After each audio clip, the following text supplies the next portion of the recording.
Hello, welcome back to Kim Reads as we continue with Son of a Witch. Southstairs, 1. The Superior Mount made it her business to get to the infirmary on a daily basis. She didn't like what she saw. The young fellow made no discernible progress. Indeed, a yellowish sweat rolled off him, hinting of turps. His skin was cold to the touch. He was still breathing, however. You may wipe him down when he comes too clammy, she said to Candle, and showed her how.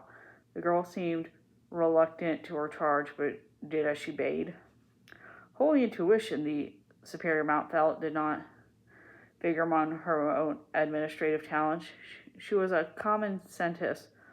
She thought the unnamed god had given her a brain to use, not to ignore it as a snare of the devil. She had tried to lift herself up by thinking, and others too, when she could. Nonetheless, it was intuition as much as charity that inspired her to call for a musician. This Candle seemed perfect, demure, even-tempered, and increasingly proficient at her instrument. The Superior Mount was already worried that whatever had befallen Liir, whatever it was, those bruises, those broken bones, would afflict her pair of investigators. The young missionaries from the Mother Chapel in the Emerald City, whose faces had been scraped, the boy himself, were possessed of the loveliness of youth. Youth find ignorance of its own fleeting grace. This time, the same couldn't be said of Doctor and Sister Apothecary. Through the years of dedication and hard work, and they had grown wizened and doughy, respectively. That would be safe from attention of those who wanted to despoil the innocently beautiful. And the training in medicine had fostered keen observational skills. They could protect themselves of anyone. The Mount Superior noted that her hearing wasn't good anymore. The music of repaired dominion had a way of traveling. The entire Monterey was filled with its soft phrases. Sister Linen Flaxen said it was elegiac. Damn it.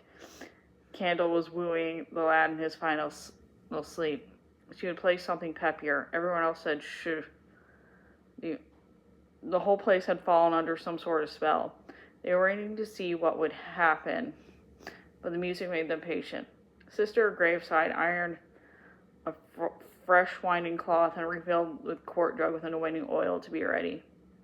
Candle was more observant than the Superior Mount credited, though.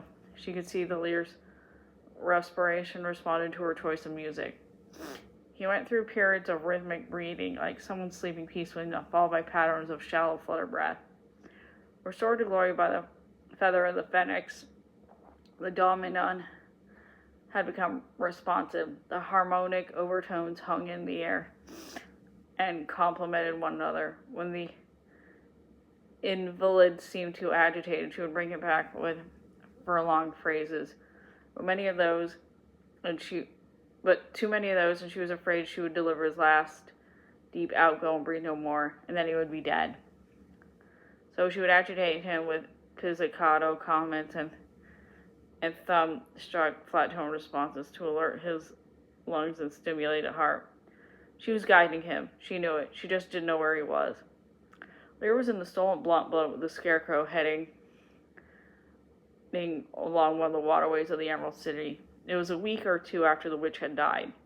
There was trouble in the darkness ahead when the windows of the two mansions lined the canal, one flight above street level, above the barricaded stables and stout front gates, threw trapezoid of gold light into the stinking canal river.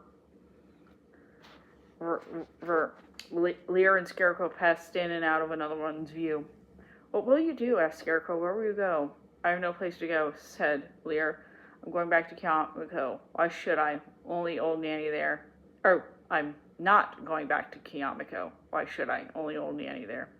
"Have you no obligation to her?" "Now you ask me?"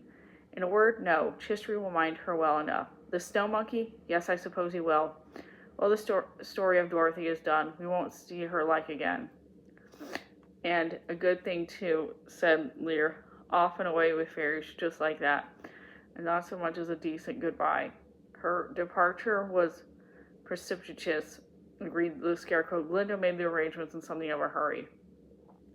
The light from the party candles laid out on a balustrade, the music wafting our own open doors, agitated phrases, comments, and responses from some instruments with multiple voices, or many instruments playing both very close together, haunting.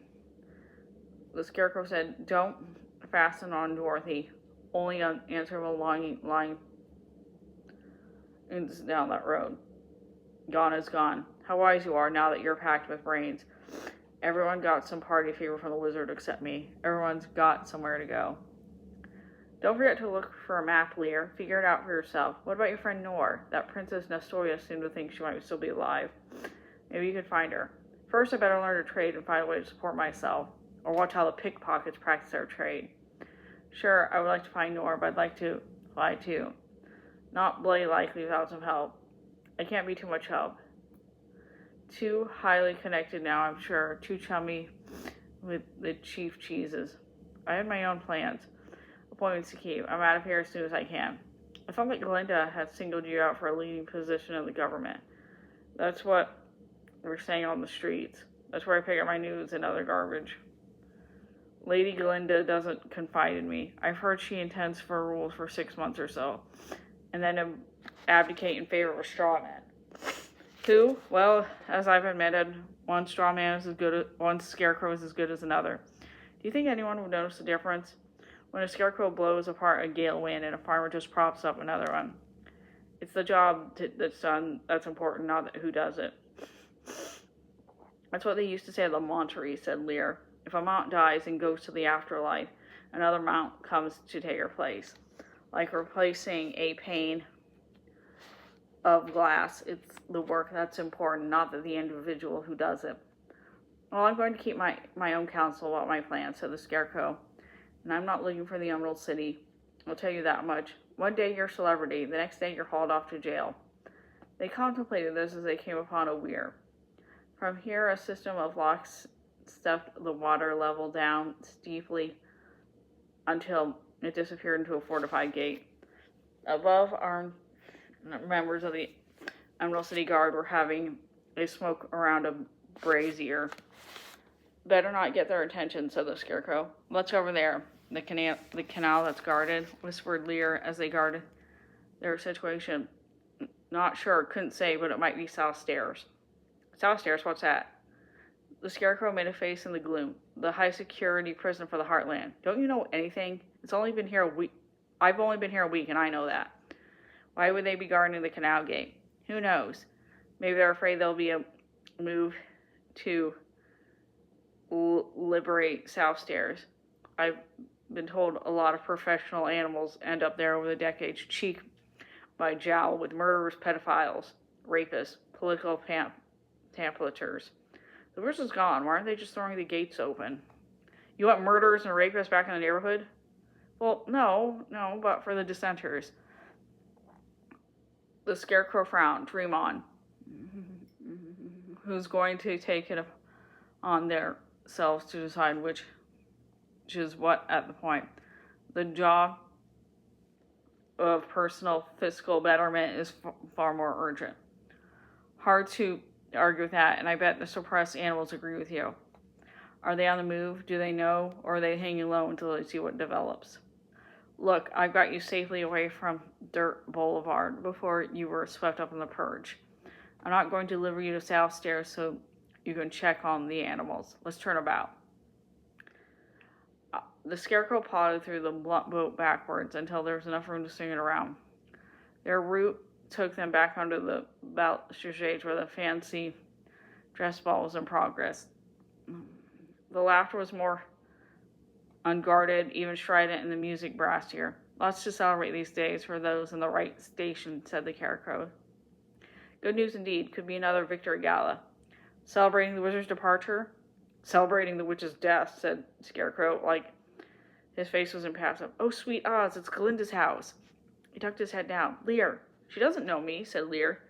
He scrambled backward along the boat to its squat off stern, a small elevated platform for the loading of goods. Craning, he could see a woman leaning her head against the carved stone values straight on the balcony. The light from the ballroom fell on her golden hair, which was up on her head in a bubbly mass of curls, hoping by a diamond tiara. He couldn't see how old she was, nor her expression, for her face was turned away. She was trimmed and fit, though her shoulders were slumped, grief or despair or boredom. She held a handkerchief in her house.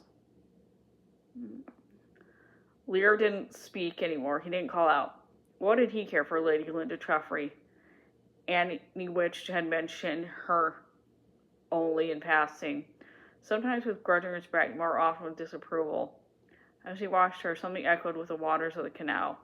A sound, as if a private smoky slide of music accompanied their blunt boat, counterpoint to a party of pandemonium.